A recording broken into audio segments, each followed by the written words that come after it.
Hello friends, this is me and I'm welcoming to you all guys in my channel।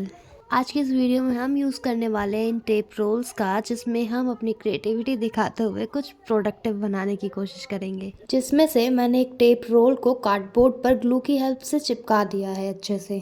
इतना करने के बाद मैंने इसे ड्राई होने के लिए छोड़ दिया था। ड्राई होने के बाद मैंने इसके साइडर पार्ट को कट कर लिया था और कोशिश करी इसको फिनिशिंग देने की। और अब यहाँ पर मैं टेप रोल की हाइट के अकॉर्डिंग इस कार्डबोर्ड को कट कर लूँगी और एक्स्ट्रा पार्ट को मैंने यहाँ पर कट करके अलग कर दिया था।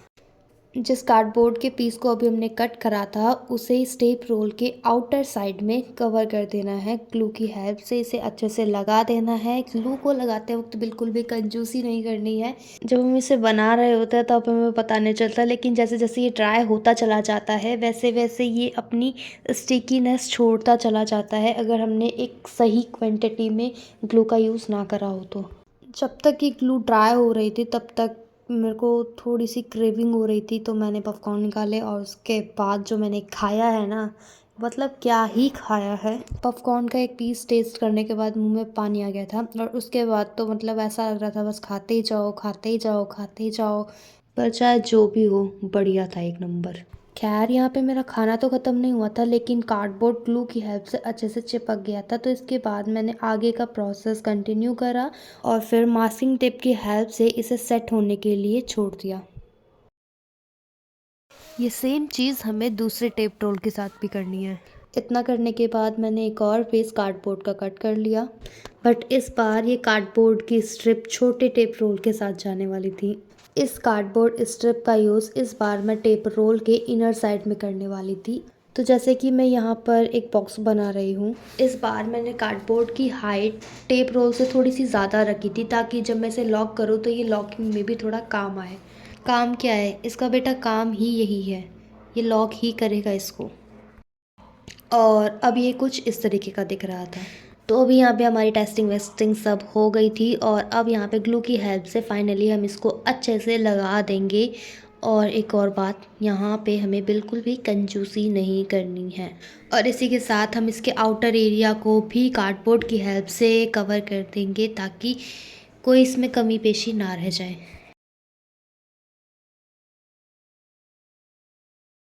तो अभी ये दोनों बन के हुए थे रेडी और ये कुछ इस तरीके से दिख रहे थे। जब मुझे लगा कि अब ये ड्राई हो चुका है तो उसके बाद मैंने इसकी मास्किंग टेप को रिमूव कर दिया और उसकी जगह पे मैंने टिश्यू पेपर एंड ग्लू को लगा दिया अच्छे से, ताकि जो कॉर्नर्स हमने चिपकाए हैं वो थोड़ी मजबूती से चिपक जाएं और उनके बीच कोई गैप ना दिखे। अब इसे पूरी रात भर के लिए ड्राई होने के लिए छोड़ देंगे, क्योंकि हमने इसमें काफ़ी सारी ग्लू लगाई थी तो उसको ड्राई होने में थोड़ा वक्त लगता है, ताकि ये मजबूती से चिपक जाए। ये ड्राई होने के बाद कुछ इस तरीके से दिख रहा था और जिस एरिया को हमने टिश्यू पेपर की हेल्प से कवर करा था वो भी अच्छे से ड्राई हो चुका था। यहाँ पे मैंने ग्लू के अंदर थोड़ा सा वाटर डाला और उसे अच्छे से मिक्स करने के बाद इन टिश्यू पेपर की हेल्प से पूरे बॉक्स को कवर कर दिया ग्लू और वाटर की हेल्प से।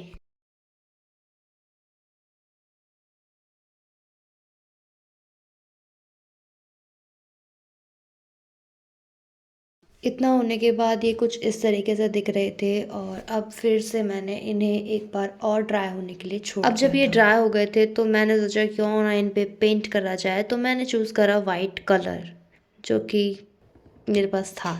और यहाँ पर मैंने पूरे बॉक्स पर वाइट कलर से पुताई करना शुरू कर दिया था।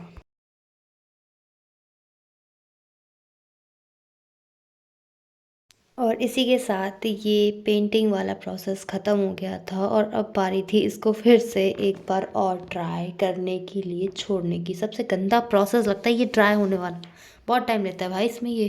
तो अब था सबसे कीमती काम, जो वाइट कलर बच गया था उसे वापस से उसी बॉटल में फिल कर देना, क्योंकि भैया वाइट कलर की जो इम्पोर्टेंस है ना वो बस एक आर्टिस्ट ही समझ सकता है।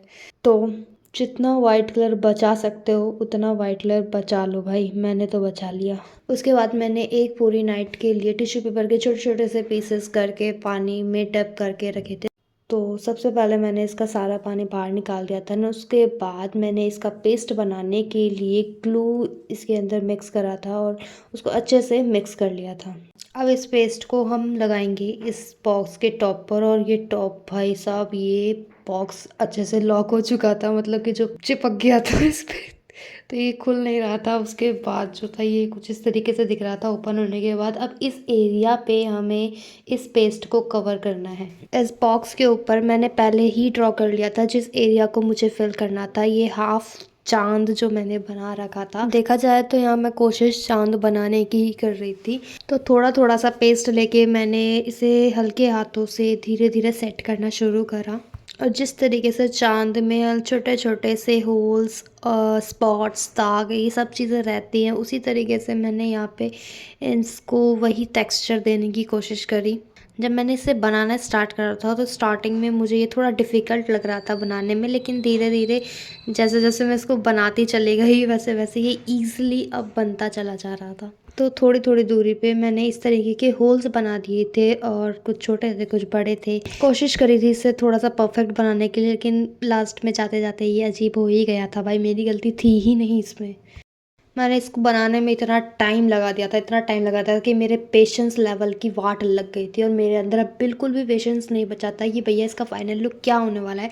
तो मैंने इसमें गड़बड़े गड़बड़े गड़बड़े करना जो स्टार्ट करा था, मतलब एंड तक आते आते मेरा पेशेंस लेवल बिल्कुल ख़त्म हो चुका था। और फिर मुझे ऐसा हो गया था कि बस अब ये बन जाए कैसे भी करके। फाइनली मेरी इतनी कलाकारी के बाद ये इस तरीके का दिख रहा था, जो कि मुझे बिल्कुल भी अच्छा नहीं लग रहा था सीरियसली। इसे एक रफ़ टेक्सचर देने के लिए मैं यहाँ पे पीओपी, जिसे हम पुट्टी भी कहते हैं, उसका यूज़ कर रही थी। मतलब मैं एक के बाद एक इस तरीके से मटेरियल्स का यूज़ कर रही थी जैसे कि मैं कितनी ही बड़ी आर्टिस्ट हूँ। यहाँ पर मेरे पास पुट्टी एक्स्ट्रावर्ट के पीओपी, भाई पीओपी पीओपी बोलते हैं। यहाँ पर मेरे पास ये पेस्ट एक्स्ट्रा हो गया था, तो मैंने सोचा साइड में भी क्यों ना कर दिया जाए। मतलब मैं चाहती तो इस एक्स्ट्रा पेस्ट को हटा भी सकती थी, साइड में रख सकती थी या फेंक भी सकती थी, लेकिन नहीं, ऐसे कैसे, वेस्ट हो जाएगा भाई, सामान लगा है इसमें। तो उसको मैंने अच्छे से साइड साइड में भी यूज़ कर लिया। तो कोई भी चीज़ वेस्ट नहीं होनी चाहिए, चाहे वो चीज़ ख़राब हो जाए, लेकिन वेस्ट बिल्कुल नहीं होनी चाहिए। उसके बाद बचे हुए पीओपी पेस्ट को मैंने दूसरे बॉक्स पे लगा दिया। इतना करने के बाद मैंने इन्हें थोड़ी देर के लिए ड्राई होने के लिए छोड़ दिया था। पीओपी के अच्छे से ड्राई होने के बाद मैंने इसके ऊपर वाइट कलर का यूज़ करा, ताकि जो मैंने चांद बनाया है वो थोड़ा बहुत तो चांद की तरह लगी। फाइनली वाइट कलर होने के बाद ये कुछ इस तरीके का दिख रहा था। अब ग्लू के अंदर ब्लैक कलर मिक्स करने के बाद पता नहीं मेरे दिमाग में क्या चला, मैंने बाकी के सारे एरिया को ब्लैक कलर से अच्छे से कवर कर दिया, बस एक चांद को छोड़कर। इस बॉक्स को क्रिएट करते करते मेरे पेशेंस की ऐसी की तैसी हो गई थी, पर ये बॉक्स बनने में नहीं आया है भाई। पता नहीं बॉक्स है या बीरबल की खिचड़ी जो बनने में ही नहीं आ रहा है। इस वीडियो को कंप्लीट करेंगे नेक्स्ट पार्ट में, तब तक के लिए take care and bye bye.